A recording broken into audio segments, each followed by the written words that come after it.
How are you, Sabya? Good, little nervous. Oh my God, Nice city. you're nervous. Very. It's easier to do a show or a conversation in front of an audience that doesn't know you, but it's very daunting to do it in front of people who have seen you grow up. Oh yes, yes. You've grown up around them and with them. With them and then all your dirty secrets. So, actually, I've done this so much with so many wonderful people from India. I don't know why, when I was walking here, I was feeling nervous. I don't know why, because you're so lovely to speak to. Maybe, I have no idea. So, we're in the same boat. We're both nervous for some reason. I'm very nervous. You're going to be fine. You're going to be amazing. You're a pro. Okay, well, first of all, I want to congratulate you on this beautiful journey of 25 years. I remember, I think, even buying maybe your first or second collection. I was on holiday from Calcutta. You were keeping your clothes at Karma. You happened to be there. And so, I feel like even I have grown up with you and the brand as well. We're all growing together. It's wonderful. Absolutely. There's so much to talk about, so I don't know where to start, but let's start with this. You write the most beautiful concept notes and the most beautiful letters before any big event, presentation, collection. And I read everything you write because it's so beautiful. You had mentioned having middle-class idealism in one of your beautiful notes as something you grew up with and something which is still in you. What is that? What is middle-class idealism? You see, when you grow up middle class in India, you're excluded from a lot of things because the only thing that you can do is have a good education because that's the only thing that you have the privilege of getting, and then using that education to build a career. And what happens with the middle class is the fact that many of them don't aspire to do businesses. So for a lot of us, our cultural idealism becomes much more important than the money that we make because for a lot of us, money is limited. When you grow with little and you're armed with education, I think what happens is your mind grows stronger than your money does. And so it becomes a fertile ground for you to be able to grow and expand the horizons of your life and your world. And that is something that I've always cherished because I think, there is one way of growing up middle class in the world, and there's a one way of growing up middle class in Bengal. I think when you grow up middle class in Bengal, your entire life, your identity, who you are, what you become, is crafted on or dependent on education. And it gives you real good values, solid values, when your parents will always tell you that doing the right thing and chasing the right dreams is far more important than making money because then you create value in the world and just not make money. I think being allowed to dream and having a dream, because there's no limitation to that. You don't need money for that. You don't need anything to be able to dream, which I think is so beautiful. And I think that sense of that dream comes through in everything you do. I walked into Sabya's store, his Bombay launch, and I was so overwhelmed and consumed by how beautiful the space was. It's like somebody has dreamed this place into reality. And I was telling my mom, I was like, I have to go back because I didn't see the clothes. So it's just everything you touch. That dream translates into everything you touch. Do you feel that when you see your work now, that everything I dreamt of is finally becoming a reality? See, what I dream of is exuberance and excellence because so many of us in India have left that far behind. Now that I have the privilege of traveling all over the world and meeting important people, I realize that the West has a lot of posturing. They tell a lot of stories, but their backyards are empty. And in India, we have full backyards and we never told stories about ourselves because I think we're a little shy of marketing ourselves. And thank you. And I will also use a further reference to Calcutta. You go to North Calcutta, you look at the houses, they're falling apart. You think that people don't have rent to pay. You go inside and you see layers of terrazzo, beautiful carpets, old chandeliers, Osler chandeliers, beautiful masters, paintings. And, what I like about Calcutta as a city is the fact that, what we collect and what we value is never measured by money. It's always measured by sentiment. And I think that is what we take forward because, when I was growing up, I had very little, but I think I had very educated parents. My father was a chemical engineer. My mother was a painter. And I think they taught us that, you need to dream, you need to have sensitivity, and then the world is yours. And I'm speaking to Calcutta. Firstly, I think it's a privilege to be born in this city. because I think I've traveled all over the world. And trust me, ladies, I've been to every single big city all over the world. I think there is no other city that can replace this city. And I don't say this here because I'm in Calcutta with Lady Study Group. I say this here because I say this with conviction, whether I'm at Harvard, whether I'm at Bergdorf Goodman, whether I'm talking to an American television channel or back home. Because, while every other city is smart, Calcutta is a wise city. In today's life, the only way to be commercial is to be non-commercial because everybody's trying to do businesses out of Excel sheets. And I also say, if I were to use the same thing, I say that the only way to be forward is to be backward. They call us backward, they call that we don't have exposure. But what they haven't understood is that while the entire world has modernized and everybody is being consumed by the age of influence and the age of AI now, Calcutta is going to become a very expensive city in terms of cultural heritage because our backwardness has probably helped us preserve and nurture our culture. Very well said. I was just going to say, in fact, the new thing all over the world is slow eating, slow fashion, or I'm like, my grandma used to do that anyway. So in fact, a lot of things that we did for generations is becoming trendy again, and everybody wants to follow that now. So what you say is absolutely correct. Yes, and I think, Parnya, you see, my job as an entrepreneur, somebody who does cultural entrepreneurship, is to understand where the world is headed. We had the age of influence, where other people told us what we needed to do. Now we have the age of intelligence, where robots are going to decide for us what we need to do. And I keep saying that, where does this end? And I think after the age of influence and the age of intelligence, we are going to move into the age of wisdom, where people are going to realize that the biggest luxury in the world today is to be humans again. That when we hire people, we put more weightage and merit on emotional intelligence than just intelligence. And I think Calcutta will become such an important city for people to source from because the world is round, history repeats itself, and Calcutta was the true cultural capital of the country, and it's going to rightfully come back here. And also, when I look at what's unique to us, is because we've had a really slow and privileged life. To be able to have a life where you can slow down is the biggest privilege because time is of essence and is the biggest luxury. Completely agree with you. I keep bringing up my grandmother because my grandfather used to have a lot of work in Calcutta, I think in the 50s, 60s. From Rampur, they used to come a lot. And she would tell me that Calcutta was the place. It was the cultural hub. It was the fashion hub. And he would get her all these new cool things from Calcutta. And if I can say so, Sabyasachi has helped bring that glory back to Calcutta in these last 25 years. Probably Calcutta has helped me take the glory forward. Because if I was not born in this city, I don't think I would have had these resources. I look at Calcutta, I look at Chennai. I have friends who travel from all over the world. There's a friend sitting right now in the front row. He's from Chanel. He's come from New York to work with us. And I said, it's a very deceptive city. You've come from New York. In the beginning, you won't understand how this city really invades your mind. But then it's going to be a love affair that you can never leave. Especially if he sees it through your lens. These rosy colored glasses, literally, where you see beauty in everything. And in Calcutta, you can wear clear glasses, you'll still see rosy pictures. I love this unabashed love, it reflects in every answer. I think every time you breathe, this love comes through. No, it's immense gratitude.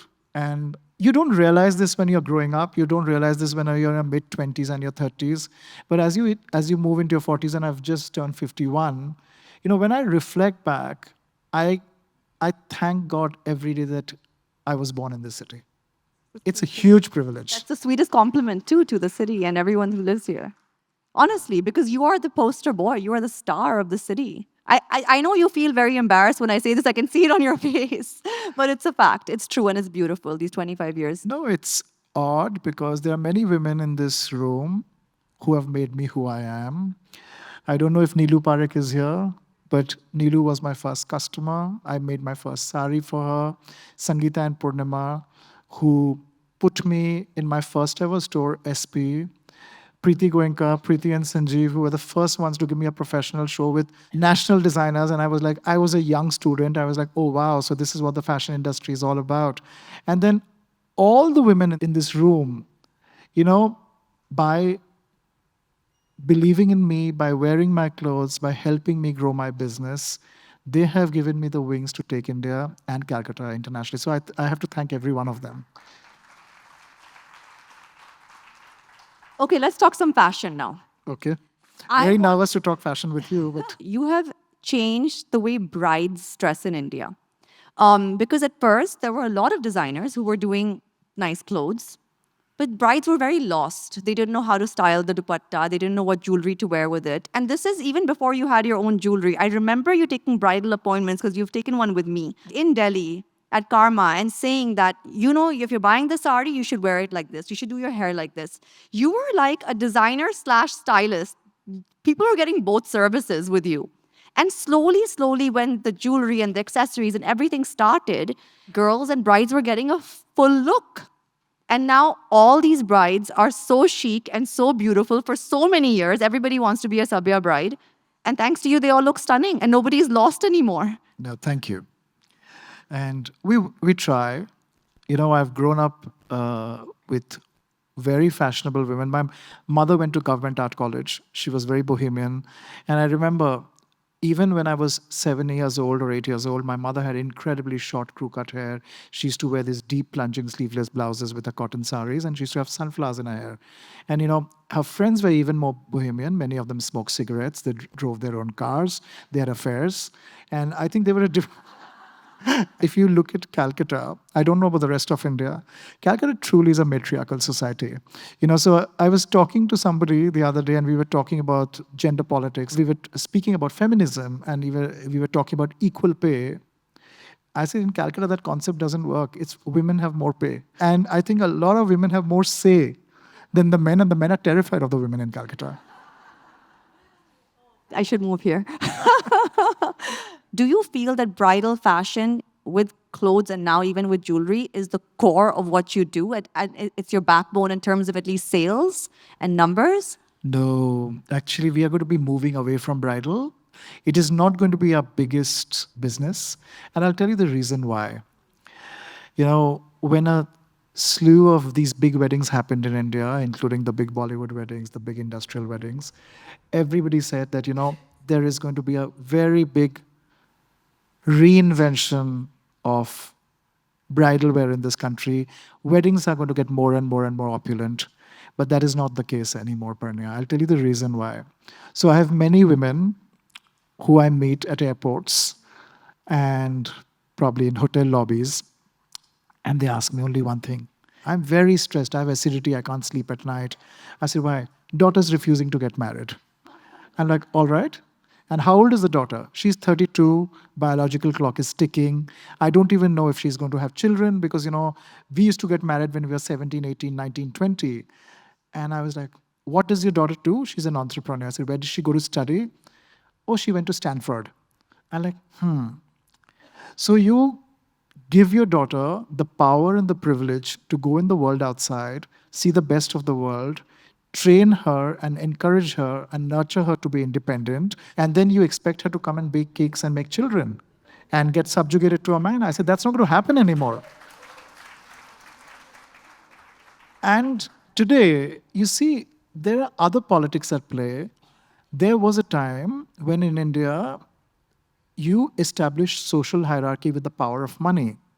But for the younger generation in this country, social hierarchy is being established by purpose, and money has no role to play. So I have a lot of girls who come into my stores who come from very privileged and very rich backgrounds. But they tell their parents, firstly, these girls don't even come with their chacha, chachi, nana, nani, parents, nobody. She and the boyfriend, and sometimes the boyfriend is also not important, maybe a girlfriend, and she'll come in wearing jeans and a t-shirt, and she'll swipe her Black American Express card, buy the lehenga and tell her that, listen, I can't come for fittings because I have a board meeting. Can you send the outfit home? If it fits, it fits. If it doesn't fit, my tailor will do something about it. So there is no trials, there are no bridezillas because they are busy building businesses. Because why should business be just the privilege of a man? The world has moved on so much that we're discussing about maternity leave for men. They said that why should women have to spend 6 months at home nursing a child when a man should do it too? And I think when you have these kind of cultural dynamics in a country that is slowly evolving and becoming very, very modern, you will take up your past heritage and bring it with you. But if that heritage becomes archaic, there is no need of that heritage anymore. And many of you who have children and grandchildren will realize that they speak a language that you don't speak anymore, but they are smarter. And as society becomes more smart, more confident, and women have more agency, a lot of these women will say, if you want to do that 10,000 people wedding, I'll probably attend your reception as a guest. You can do it for your friends and family. Me and my friends are having a small wedding. If you want, you're invited. If you're not, I'm very happy to have the marriage by myself. And I think that is the true evolvement of feminism. I agree with you. But do you think the huge wedding industry in India is going to be very sad if this is the way it's heading? A lot of our business in luxury and fashion comes from the wedding season, quote unquote, right? So, Parnya, what happens is when society decides to change and human evolution starts taking place, we as individual people have no power to change it if society decides to change for the better. But a lot of new businesses will evolve. I think the food business, the travel business, hospitality, businesses which are made with experience, people will start going to theater again. I think parties will come back again. What had happened in India was we had only one place to spend money and demonstrate our culture. And that was only weddings. And in many cases, it created a toxic environment for men and women who were getting married. I'll give you a simple example. Let's take Bombay, for example. When I was a young fashion student and I just broke into the circuit, I remember going into one of the legendary parties of Parmeshwar Godrej. I was very shocked. It was an eye-opener. And men and women in various states of undress sitting on beautiful kilims and carpets and everything, smoking and drinking and socializing. Everybody was impeccably dressed. And then much later, those parties happened with Raja and Queenie Dodi. Today, they don't happen anymore. Where do you go? You go to your friend's house for dinner. You sit in your home and watch Netflix in your pajamas. Or you go to a wedding dressed up. I think the world is going to become far more social. And I think there will be different evolution of entertainment that will happen. Like, I remember when I was in Calcutta, there used to be legendary parties. Those parties have died down too. Except for Diwali parties, I don't see much of winter parties happening anymore. Post-COVID, we thought that everybody's going to turn back and socialize. I think the internet killed a lot of that for us because, why you go to a wedding is because you say it's religious, it's cultural, it's social obligation. But human beings need to have a chance to be happy apart from weddings. We as Indians are very celebratory. We are very proud of our culture. But weddings cannot be the only way we express it. There'll be many other things, and it's already happening. I meet so many people today at airports, and they keep saying that we are going for a gorilla walk, or we are going for tea tasting or wine tasting. And there will be many forms of it coming out in many ways. And the good thing is that when the parties come back, fashion will come back again. I mean, starting with your 25th anniversary show and party. Let's talk about this 25th anniversary show. It was stunning. Of course, it was an ode to Calcutta. When you walked in, you were transported. I felt like I was in the most beautiful movie set that I could be in, which movies is something I want to come back to as well. But I noticed that there are not a lot of Indian looks and there are not a lot of Indian silhouettes. Does that have to do with everything we just spoke about? Because you think that the industry and our culture and we're evolving away from weddings? No, you see, I've never ever said that we are a fashion house. I say that we are a design house or we are a lifestyle brand. Sometimes you need to do a show when you're saying something new. I don't even do runway shows anymore because most of the customers who come back to me, they come back for the same thing over and over again. If you look at my pictures on the internet, I have this jacket from Kanali. I bought it about 15 years ago. I live in 5-star hotels. Laundry is very good. The jacket never gave away. And if you can look your best in one outfit, why do you need to wear a second one every day? So I wear the same thing everywhere. I don't even have to think. My wardrobe is a uniform. And then if you look at the Indian customer, they're very practical and pragmatic. The good thing about the Indian customer is they're probably the smartest customers in the world. Many of you women will probably agree to that. Once you find a blouse sleeve length that is perfect for you, it'll probably stay with you for 20 years. Once you find a silhouette that is good for you, it'll stay with you for 20 years. Many people don't understand that, what has fashion done? For the longest time, fashion has made money by feeding on people's insecurities, by constantly telling them that you're not good enough. So today they will say, if you are not wearing a short skirt, you're out of fashion. So when you have a short skirt, if you don't have a long skirt, you're out of fashion. But the Indian customer is like, wait a minute, I'm not that big an idiot. I don't need to belong to that club. Because for me, what is very important is that I define my identity. And I also say that, the only way to be iconic is through repetition. If you look at all the women who are the biggest style icons in the world, whether it's Madonna, Rekha whether it's ji. Jackie Kennedy, whether it's Rekha ji, whether it's our dear own Usha Uthup, they have all been style icons because they have worn the same look over and over and over again. What fashion does, it tells you a lie by saying that, I am going to give you a unique identity. But what it does, it homogenizes you. You buy one Dior dress, 15 million people are wearing the same dress. You wear one jacket from Chanel, thousands of people are wearing the same thing. How does it create an identity? An identity is created never by a brand, but by a consumer, because the consumer will say, this is what I like, this is what I wear. And today I don't have to do a runway show because the consumer who comes into the Sabya store does not even need my Instagram or my marketing. They know exactly what they want to buy. And they're absolutely happy buying the same thing over and over again because it's their identity that they have found with the brand and not what we have created for them. So what was the inspiration then for the 25th year collection? The show was to set a lot of biases right. We had a lot of international journalists. We had a lot of very important managing directors from some of the most important luxury houses. We had a lot of top customers from all over the world. And I was like, India does not have one narrative. India is not a land of snakes and peacocks and elephants and snake charmers or kings and queens or Bollywood. This is a country which has IT. This is a country which has medicine. This is a country which has performing arts. This is a country which is very, very cultural and very sophisticated. And somewhere down the line, in the age of influence, when certain sections of India take precedence over others that do not shout from the rooftops, this is what people believe India to be. I wanted to set that right once and for all by saying, don't put India in a corner because you don't even understand the country. I come from a very middle-class family, Parnya. I had no godfathers, nothing. And if a young child sitting in one small part of India says, if he can go to the top with just hard work and idealism, so can I. It gives people a lot of hope. And that is what I wanted to instill in people. And I'll tell you one more thing, that India stops short of excellence very quickly because we think that there's no end game to it. But once we all start getting united, we start collectively raising our voices, this is going to become a very, very powerful country. And I think Indians need to wake up and recognize that. Now that we've touched upon your personal style and how you like to wear the same thing again and again, and it's quite, I would say, you're a minimalist when it comes to your personal style, but your design language, whether it is spaces or clothes or jewelry, is extremely maximalist. How does this work? How does a person who likes to be so simple in his personal dressing, his vision when it comes out is so exuberant and is completely following a maximalism feel? This is a person that I am. That's a job that I do. When I come back home and I wear my Uniqlo t-shirt and pajamas, I become Sabyasachi the man and Sabyasachi the designer. Secondly, I grew up nurtured by two very exceptional women, my two grandmothers.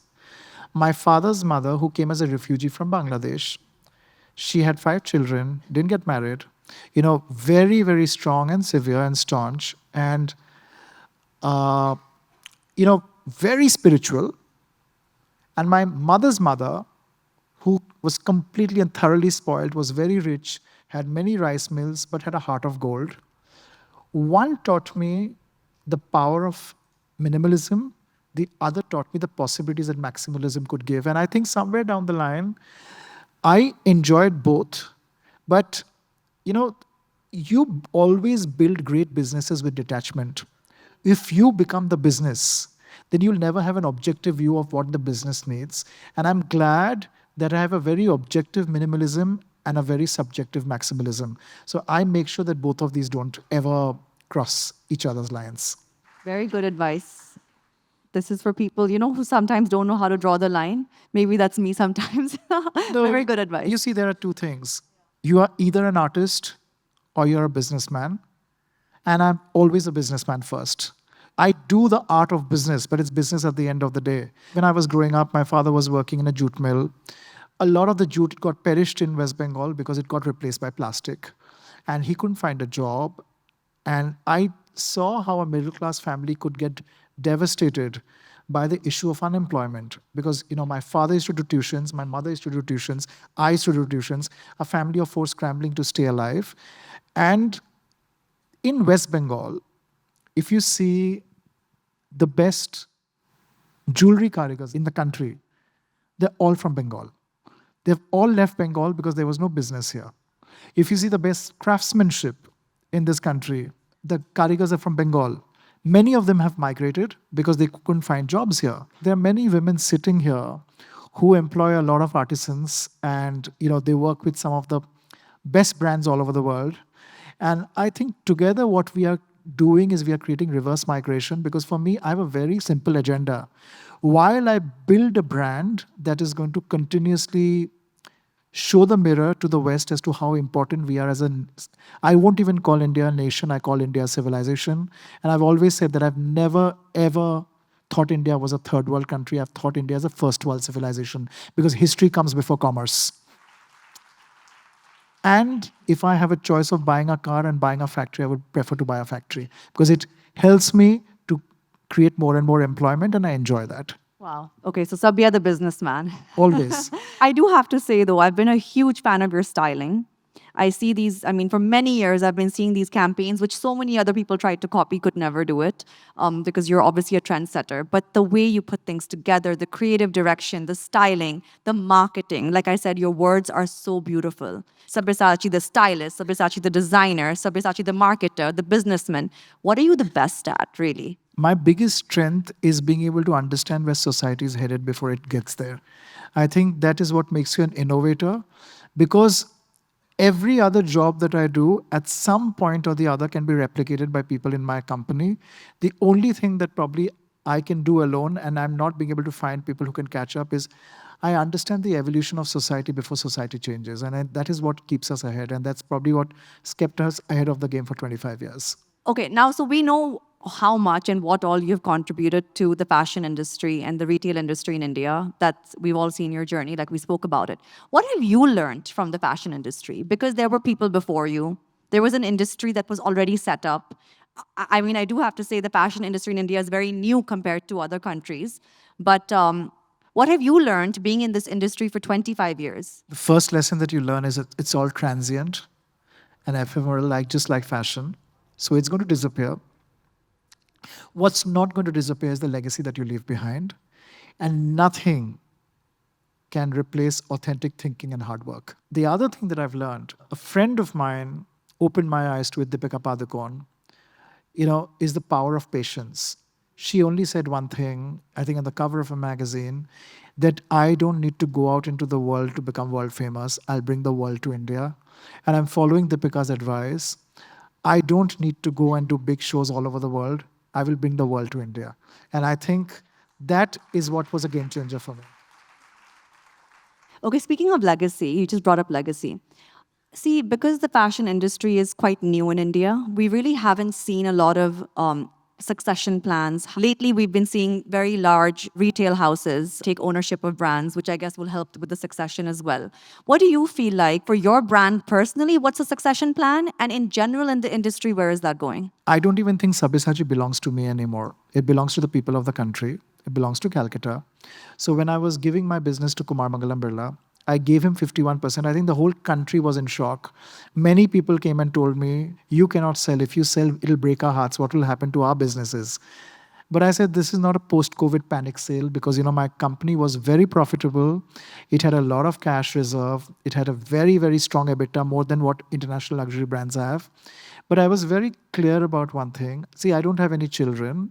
And even if I had children, Parnya, I would never give the business to them if they were not right for it, because I don't believe in nepotism.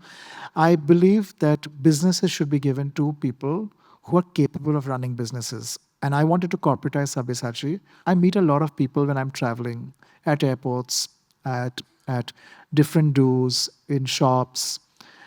And the narrative changed when I used to do Band Baja Bride. A lot of women used to say, "You're such a nice man. You stand so much for feminism. I want my daughter to wear your lehenga." Then I started meeting a whole lot of women after I started doing all this big celebrity Bollywood weddings. Oh, Priyanka Chopra looks so nice, or Deepika looks so nice, or Katrina looks so nice. Oh, I want my daughter to wear a lehenga like that. Today, the only thing that people say, they don't even talk about fashion with me anymore. They only say one thing: "You make us so proud." And I have to step back and I have to think about it, because that's a very big responsibility that's thrust on your shoulder. And I don't even know if I'm big enough to be able to handle that responsibility when people say that you make us so proud. And I wonder that, what did I do? I'm not an engineer. I don't build bridges that will last for a lifetime. I'm not a doctor. I don't save lives. Let's face the fact that I'm a designer. And in India, designers get a lot of undue importance for doing nothing. And then I start thinking about it, that it's probably because of the fact that, we have never backed down in terms of the integrity of the brand. Sabyasachi has never gone on discount. It never will. We don't take black money. We don't customize for anybody. It could be the most powerful person in the country, but we'll say, if my clothes are not good enough for you to wear, don't wear them. We have just launched an art foundation, and we have a very simple mandate that we are never, ever going to do, what's that word, Stefan? Commissioned art. Because of the fact that when you do commissioned art, you are pandering to the hubris of the person who's buying, and you're diminishing the artist. Art should always have a higher value than money. And we've kept that. I think people are proud of it. They're probably also very proud of the fact that, whenever we've done international collaborations, I'll share a few stories with you. When H&M came to me for the first time, I had many conditions before I said yes to them. Condition number one was that this would be a global collaboration. Condition number two was, it had to have significant amount of Indian craft in it. Whether it was digitized or not, it had to be visually Indian. Thirdly, I said 60% of the product needs to be made in India, because you have to create jobs, because I'm not going to allow a foreign company to use me to have access to my country and not create jobs in that country. And the fourth thing, which was a deal breaker, was I said, you have to make a sari. H&M said, but we are an international company that does Western clothes. We've never done a sari. I said, think about it. You do a sari, I sign on the dotted line. So we had salwar kameezes, we had kaftans, and we had a sari. This was the first time that H&M had done one. When I was doing my collaboration with L'Oreal, I remember telling them that, if you do a collaboration with me, you have to make sure that Aishwarya Rai wears a sari in front of the Eiffel Tower, because Eiffel Tower is Paris, sari is India. And they said, no, our international brand ambassadors don't wear saris, they wear gowns. I said, you want to enter India on my shoulders? India has to be represented. When I do very big marquee shows internationally with big retailers, I tell them only one thing. If I'm not going to get the same place as a Chanel and a Dior, I'm not even entering. I am not going to give you $1 million of sales through my Indian consumers, and then you put me on the third floor. That is not acceptable to me. Every collaboration has to be respected from both parties. And I think that is what India has forgotten to do. And when I negotiate on my business, I don't negotiate on behalf of Sabyasachi. I negotiate on behalf of the country. Because every time I break a ceiling, I give others an opportunity to say, fight for your rights, and they'll give it to you. And I just want to tell you all something. You are in a situation when no country can afford to have a negotiation with you. And you should not ever forget that. So which is one of the reasons I sold my company, because I told Kumar one thing. I said, Kumar, this company does not belong to me, it does not belong to you, it belongs to the country. You have a great corporate. You have been a very silent partner. Together we should build a brand that should stay beyond our lifetimes. Today, fashion is in the biggest crisis ever globally. Everybody is playing musical chairs. Creative directors are moving from one company to the other. I can't keep track. Valentino has started looking like Gucci because of Alessandro Michele. YSL and Celine looks the same because they had one creative director. And CEOs are moving and taking one business idea to another company. So fashion will really belong to companies where the owner of the company is the creative director. Many of them, who are the few left behind, like let's say Muccia Prada or Mr. Armani or Ralph Lauren, they're all very old. And you cannot transition a company when you're that old, when the world is becoming that young. So I was very clear that I will spend the next 20 years nurturing the brand, because I say only one thing: who gives birth to a child is not the parent. Who raises the child is the parent. And I want this company to be raised by every Indian. I'm sure in the next 4 or 5 years we'll IPO. We'll want to be able to give equity to every Indian who's believed in the brand, and to create something that we all have ownership of. And I don't think I'm the owner of the company at all. Lovely. I did see an interview recently where it went quite viral, this little clip where you had mentioned a very large figure that you expect the sales to reach in the next few years. Valuation, not sales. Valuation. What was it, Sabya? 2 to 3 billion, $2 billion of I want to valuation. ask you this. Don't you feel nervous committing to a number, 2 to 3 billion? I don't say things that I can't achieve. It's a very simple math. We have never really diluted the business. We've never done a pret line. We've always kept our couture very small. Our jewelry is becoming one of our biggest businesses. Handbags have come in. If you look at the Sabyasachi business, and if you look at a copy market, for instance, a copy market is probably 5,000 times the size of our business, and we get copied to the nth degree. So today, if you go to any jeweler in the country, even established jewelers are showing our jewelry and saying, this is Sabyasachi first copy. So tomorrow, when you give access in terms of makeup, just imagine a Sabyasachi eyeliner, 800 rupees. Or you start doing a moisturizer or a lip balm, and then you start getting into small leather goods. Look at the power of Southeast Asia, Middle East, Far East. Forget the West for a second. And all of this is going to become a very big part of the brand. So there are two kinds of valuations that you get. A valuation that you get from a PE fund, and a valuation that you get from a serious investor who's a luxury investor. I can't take the name, but there's a very important luxury brand in the world that has a $6 million or a $7 million turnover with the $100 million debt. We are debt free, we are 60 million. You're always given value on the basis of what the opportunity is and not what the reality is today. The biggest thing in a luxury business is to make sure that you never destroy the brand. We have built a brand that is very fertile for any investor, and I personally think 2 billion is a very small valuation. Wow. Okay, the one thing I'm going to take away from this is that Sabyasachi, the businessman, is invincible. People laugh at me, but probably it's a combination of my Bengali genes and my Marwari genes. It's a deadly combination, clearly. I've worked with enough Yeah. Marwaris in this city. I've learnt a lot. Okay, now just something fun. We know you've done all the A-list Bollywood brides. Who did you really have fun with? Who was the dream? Who was fun to work with Yeah. was actually Rani Mukherjee. Really? She Wait, came. Nobody's seen those photos. She never released them. But the fact is that it was a mad wedding that was done between her and Adi and Karan and me. And she came over for lunch one day and she said, listen, I'm getting married. I said, how much time do I have? She said, 1 week. I said, okay, I'll put something together. And she was also very chilled out. And I think it's fun when people enjoy their wedding. It just makes the process of designing for them so much more fun. I do want to ask about another look. Alia Bhatt's look at the Met Gala. What was the whole idea behind that? Did she come with a concept, or the concept Yes. was yours? We did this together. See, so the theme was the Garden of Life. It's a very beautiful story about when sophistication gets eroded by civilization increasing. And it's the story about this couple who stay in this ideal palace, and they are seeing from a distance that vandals are coming closer and closer and closer, and they're going to vandalize their sophistication. That's a permanent problem today. What Anna Wintour was doing, she's very strategic as the head of Vogue. She realized that there was too much of influence happening, and there was too much of fast fashion that was coming in as luxury. The next Met Gala that we are talking about is Black Dandy and tailoring. What she is doing consistently through Met Gala is telling us that the most important thing in fashion is going to be craft and sophistication. So this was something that me and Alia did. I conceptualized the look, but she wanted to do an endless pallu, and that was her idea, and it was fun to work with her. We can't forget your look with all those necklaces. Were you just having fun? I was called in last minute because they said, Vogue wants you to enter. I put in whatever I could in my store. The look was put together in 5 minutes. Okay, so speaking of Alia and Rani and all these beautiful women you dressed, now internationally to Rihanna, everybody.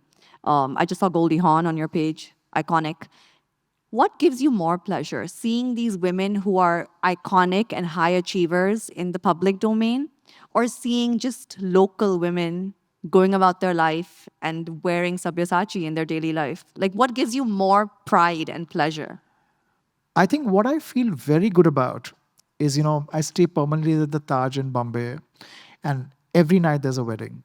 And I'm stuck with a woman in that elevator, and I know she's wearing an outfit of mine. And she says, it's from 20 years ago, still looks new. What gives me the biggest joy is when women bring back their old clothes and wear it with pride, because that is what good clothing should be. Fashion should have never been about what's new. Fashion should have been always about what's good. Okay, before you leave, really quickly, when are you directing that movie? A long time ago, I came to Sabya and I was like, Sabya. Okay, because I saw his work in Guzarish, and of course, I'm a fan. I was like, whenever you direct a movie, obviously, I was also in my 20s, so giving out free services was a thing. I was like, I will assist you for free. When are you going to direct that movie? 2-3 years, there's a lot to catch up, but the script hasn't changed. I've kept the script because I think it's a beautiful story, and the story is about Calcutta. So maybe in the next 3 or 4 years, for sure. Amazing. Please call me, huh? Parnia probably changed the game for e-com in this country forever. Can we actually have a big round of applause for her? Because if there was a prize for being the mother of e-com in India, it's probably you, Parnia, because you opened a possibility for the whole country to understand what luxury e-com and fashion could be. And I remember she coming and explaining e-com to me at a time when I did not even understood what that meant.